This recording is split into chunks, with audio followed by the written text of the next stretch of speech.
Master Jet, ask ko lang po, yung pagtaas ba ng PhilHealth at GSIS every year din po yan. So, dahil po sa Executive Order number 64, ito pong annual na pagtaas ng atin pong basic salary for government personnel, civilian personnel from 2024 to 2027, habang tumataas po yung basic pay, nangangahulugan po yan na tataas din ang contributions natin sa GSIS at maging sa PhilHealth. So, tama po.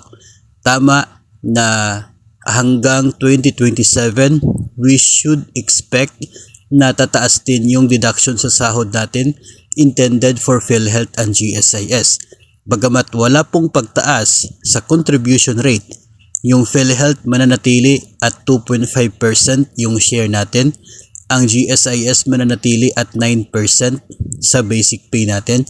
Pero dahil tumataas yung basic pay na basis ng contribution, kaya tumataas din yung deduction. For example po, sa taong 2023, ang Teacher 1 ay meron pong basic salary na 27,000. Yung 27,000 na yan, yun ang basis ng 2.5% sa PhilHealth at 9% naman sa GSIS. Pagdating ngayong 2024, dahil effective itong EO64, ang basic pay ng isang Teacher 1 na newly hired ay nasa 28,512. Yun na naman yung basis ng 2.5% for PhilHealth at 9% for GSIS. So tataas yung deduction dahil tumaas yung basic pay. Pagdating ng 2025, magiging 30,000 yung basic salary. So ibig sabihin yan, yung 30,000 na naman yung basis sa 2.5% sa PhilHealth at 9% sa GSIS.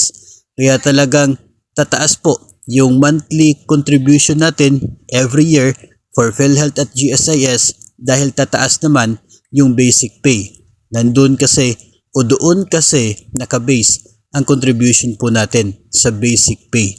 So yun po yung dapat expected natin every year na mangyayari until 2027 or as long as magkakaroon po ng pagtaas ng ating basic salary.